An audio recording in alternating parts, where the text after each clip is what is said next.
done? What came over me? Who am I?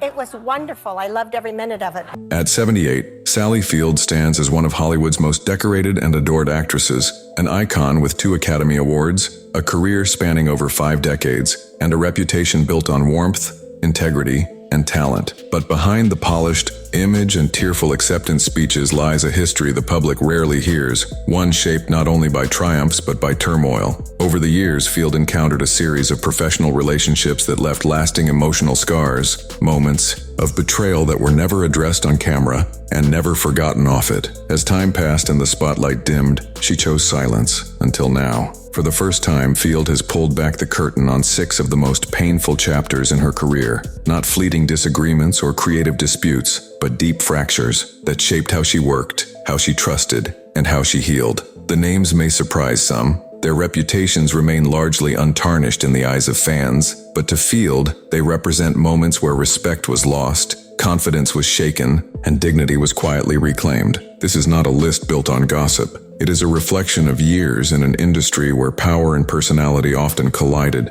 where kindness could be a liability, and where a beloved actress learned the hard way who stood beside her, and who stood in her way. In the late 1970s, their relationship captivated the public. Sally Field and Burt Reynolds were Hollywood's golden couple, their chemistry lighting up the screen in Smokey and the Bandit, and their smiles gracing magazine covers across the country. But behind the headlines and the playful banter was a far more unsettling truth. Field would later describe Reynolds not as a partner, but as a man consumed by control, a performer who thrived on dominance and resisted any challenge to his authority, even from the woman he claimed to love. In her memoir In Pieces, Field detailed a relationship marked by emotional manipulation and diminishing self-worth. Reynolds often mocked her appearance, questioned her intelligence, and minimized her acting talent through subtle, cutting remarks. Publicly, he would praise her with backhanded compliments. Privately, his affection was conditional, offered as reward and withdrawn as punishment. Field recalled being interrupted mid-sentence, overridden on professional decisions, and ultimately made to feel ornamental, present, but not heard. The relationship, she said, eroded her sense of self. Even at the height of her fame, standing next to him made her feel invisible. What the world saw as a loving couple, she remembered as a dynamic where her voice was stifled and her confidence slowly unraveled. Despite giving her best efforts to make the relationship work, Field would later admit she never truly knew who the real Burt Reynolds was. The man the public adored, she wrote, was not the one who came home at night. And while she once loved him deeply, that love came at the cost of clarity, agency, and emotional peace. When Sally Field arrived on the set of Backroads, she carried with her high hopes and a deep commitment to the craft. The film, a gritty character piece with emotional depth, offered the kind of layered performance opportunity she cherished. But instead of artistic connection, Field was met with silence, a cold, deliberate wall in the form of co-star Tommy Lee Jones. From the outset, his demeanor was dismissive, not only toward the production, but toward Field herself. During rehearsals, there was no effort to build rapport.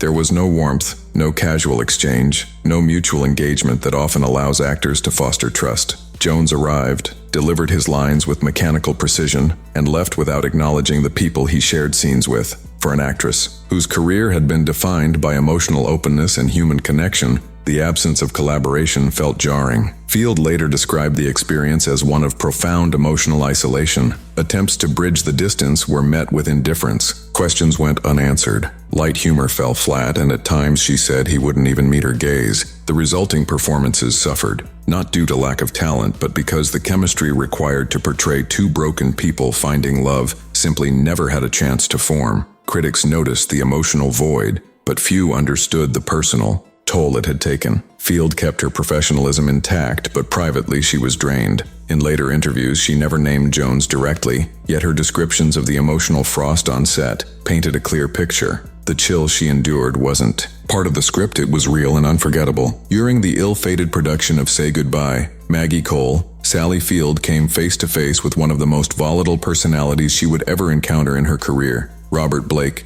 known for his intensity and erratic method acting, brought not only unpredictability to his performance but chaos to the entire set. For Field, who approached her work with meticulous care and emotional authenticity, Blake's behavior was not merely unprofessional, it was destabilizing. From the beginning, he altered lines without notice, went off script during takes, and sabotaged carefully choreographed scenes with unscripted outbursts. What he viewed as creative spontaneity, Field experienced as deliberate disruption. Behind the scenes, the tension only escalated. Crew members reported frequent verbal tirades and rapid mood swings, transforming the set into a place of uncertainty and fear. One moment, Blake was calm and focused. The next, he was shouting at technicians or storming off over trivial disagreements. Field, already bearing the weight of a demanding role, found herself playing peacekeeper, an impossible task in an environment slipping into dysfunction. The stress soon overwhelmed the production, and the film was ultimately shelved before it ever reached the public. For most actors, the experience would have amounted to a professional misfire, but for Field, it went deeper. She would later describe the experience not simply as disappointing, but traumatic. In interviews, she drew a sharp line between actors who uplift those around them and those who diminish others to feel powerful. Robert Blake, she said, was the latter. It was not a performance she remembered, it was a survival she endured. And from it, she emerged with a quiet vow. Never again would she confuse chaos for brilliance. To audiences, Steel Magnolias offered a heartfelt story of friendship, loss, and resilience, with Sally Field and Shirley MacLaine sharing the screen as two pillars of emotional strength. But off-camera, the dynamic between the two actresses was far less harmonious. Field entered the production with deep emotional investment, viewing the role of Malin, mother to a dying daughter, as a profound opportunity for raw, grounded storytelling. MacLaine, by contrast, approached the project as a battleground. According to those close to the set, she brought with her an overwhelming need to assert dominance, frequently referencing her Oscar pedigree and interrupting scenes to inject herself into moments that were not hers to command. Field, ever the professional, maintained her composure and focus, but the cost was mounting. One especially emotional scene, pivotal to Field's performance, required 17 separate takes, not due to her delivery, but because MacLaine refused to play the scene straight, repeatedly adding sarcastic remarks that clashed with the tone and derailed the emotional weight of the moment. It was, by all accounts, a clash not just of acting styles but of intent. Field sought honesty, MacLaine demanded control. In later years, Field spoke sparingly of the conflict, describing MacLaine as a source of persistent disruption rather than outright animosity. She referred to the experience as one where a cloud of chaos hovered over every scene MacLaine touched. There was no public feud, no tabloid fallout, just the quiet frustration of a performer who wanted to serve the story while her co-star seemed determined to steal it. The pain behind the camera, Field would later imply, was in many ways more lasting than the grief her character portrayed. The set of Kiss Me Goodbye was meant to be lighthearted, a romantic comedy with whimsical charm and comedic beats. But for Sally Field, what began as a playful project quickly turned into an emotional minefield. James Woods, cast opposite her, brought with him not only his well-known intensity, but a relentless need to control the creative environment. From the outset, Woods challenged the production's direction, rewriting lines without warning and dissecting scenes with surgical detachment. For Field, whose approach to acting was rooted in emotional sincerity and collaborative trust, his behavior was suffocating. Rehearsals devolved into battlegrounds. Field, normally an intuitive and giving performer, found herself constantly second-guessed. Woods interrupted scenes to critique her delivery, commented on her choices mid-performance, and at one point suggested to her face that her heart wasn't in it, a remark that struck deeper than any scripted insult. Field later described Woods as intellectually intimidating, not in a way that elevated the material, but in a way that diminished those around him.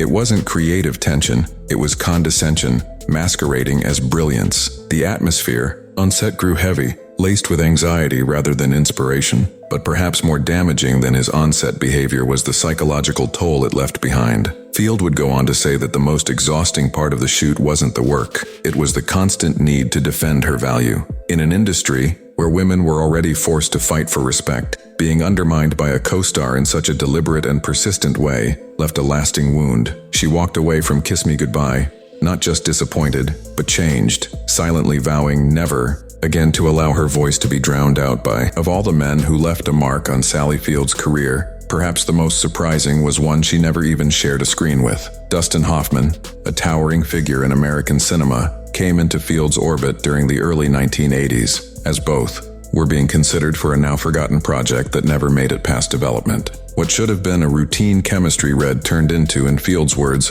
one of the most demeaning experiences of her professional life. Before she even walked into the audition room, Hoffman had reportedly dominated the atmosphere, cracking jokes with producers, making pointed comments about the script and positioning himself as the center of attention. When Field began her reading, he interrupted repeatedly, not to collaborate but to correct. He challenged her line delivery, questioned her interpretation, and offered unsolicited commentary on her performance in front of the creative team. It wasn't constructive, it was calculated. She later described the experience as being treated not like a seasoned actress with Emmy wins and critical acclaim, but like a schoolgirl auditioning for a role she never had a real shot at. The sting deepened days later when a mutual contact informed her that Hoffman had joked about sabotaging the session, claiming the chemistry wasn't there, and that he'd made sure of it. To Field, the insult wasn't just professional, it was deeply personal. In an industry where every role mattered and every opportunity was hard-earned, the idea that someone of Hoffman's stature would deliberately undermine her was both cruel and disillusioning. With time, she processed the event not as a personal failure, but as a harsh lesson about ego and power. The audition may have ended quickly, but its impact lingered for years. Field would later cite it as the moment she vowed never again to work with men who confuse intellect with entitlement or belittle others in the name of genius. For decades, Sally Field represented the grace and grit of American cinema. She won awards, earned acclaim, and brought to life characters who inspired, endured, and overcame. But beneath that celebrated legacy lies a quieter story, one not told through red carpets or acceptance speeches, but through the silent battles waged behind closed doors. The 6 men who left the deepest bruises on her career did not simply challenge her professionalism. They tested her resolve, her voice, and at times her very sense of self. From the manipulative charm of Burt Reynolds to the cold detachment of Tommy Lee Jones, from the volatility of Robert Blake to the ego clashes with Shirley MacLaine, from the intellectual intimidation of James Woods to the humiliation engineered by Dustin Hoffman, each encounter marked a turning point. They are not just tales of conflict, they are testaments to the resilience of a woman who refused to be erased. Field never sought public retribution. Instead, she waited, she watched, and when the time came, she spoke not with bitterness but with clarity. Her reflections are not attacks, they are acknowledgments. They remind the world that even the most beloved faces can carry untold stories of endurance and quiet rebellion. In speaking out, Sally Field did more than reveal old wounds. She reclaimed the narrative, not just for herself, but for every woman in the industry who has ever been sidelined, silenced, or overshadowed. Her legacy isn't just built on performances, it's fortified by the strength it took to survive what never made it to screen.